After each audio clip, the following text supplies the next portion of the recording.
को लेकर के, जिसके बाद अखिलेश यादव जी ने भी उस पर ट्वीट किया, डिप्टी सीएम ने भी उस पर अपना स्पष्टीकरण दिया, अखिलेश यादव जी ने भी उसके बाद चीज़ें समझाई।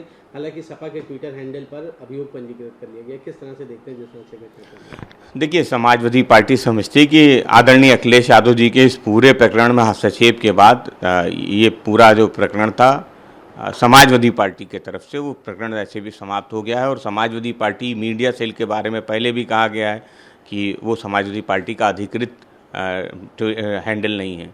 तो समाजवादी पार्टी समझती कि जिस तरह से कल आदरणीय अखिलेश यादव जी का पुतला फुकवाया गया, पुलिस खड़ी हुई थी और पुलिस खड़ी रही हाथ बांधे हुए, वो बहुत ही चिंता का विषय है लोकतंत्र को लेके।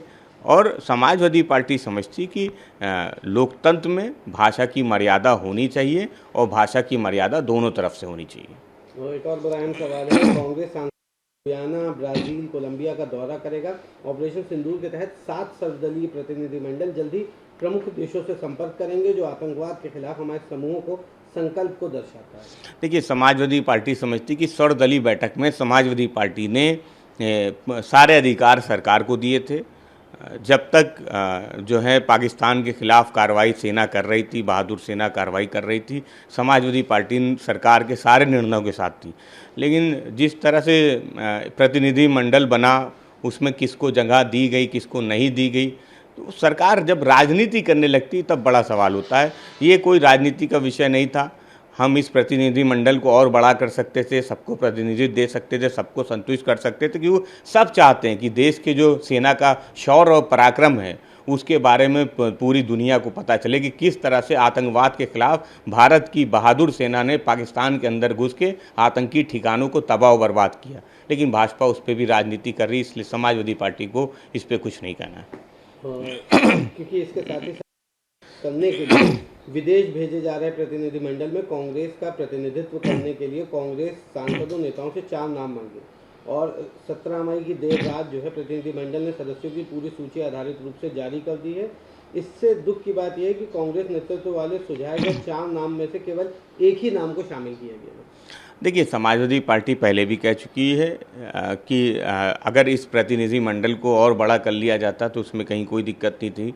प्रतिनिधिमंडल दुनिया के कोनों में जाता, और जो भारत की जो नीति रही है, हम शांति प्रिय देश हैं, हम गांधी जी के मानने वाले देश हैं, और जिस तरह से भारत में आतंकवाद को पाकिस्तान बढ़ावा दे रहा है, पाकिस्तान समर्थित आतंकवाद है, और भारत की बहादुर सेना ने पाकिस्तान के अंदर आतंकी ठिकानों को नष्ट किया है। इस बात को पूरी दुनिया में बताने के लिए अगर ये प्रतिनिधिमंडल और बड़ा होता तो शायद दूसरों को शिकायत का मौका नहीं मिलता। लेकिन भारतीय जनता पार्टी अगर इस पे भी राजनीति करना चाहती तो ये राजनीति भाजपा को मुबारक।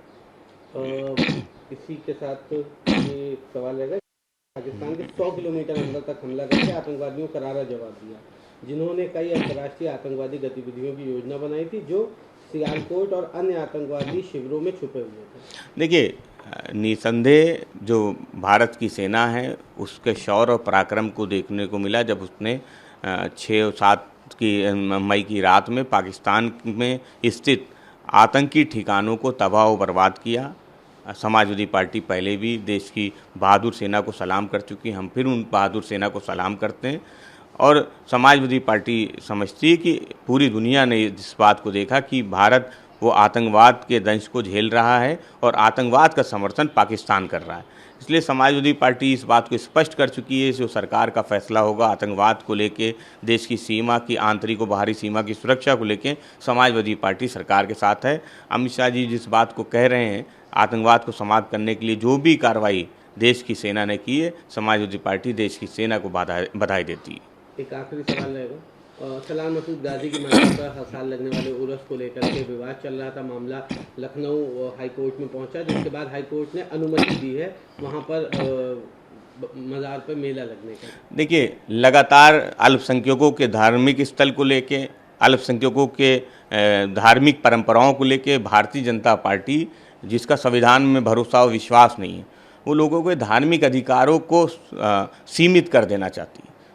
और जिस तरह से वो मज़ार पे जाने को लेके, मेले को जाने को लेके विवाद किया गया, वो बताता है कि भाजपा किस तरह से अल्पसंख्यकों के धार्मिक अधिकारों को सीमित करना चाहती है।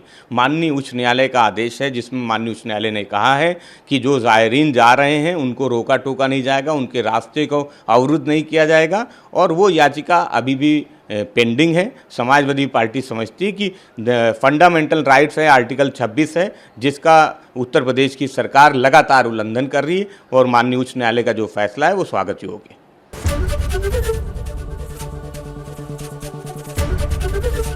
एबीपी गंगा, खबर आपकी, जुबान आपकी।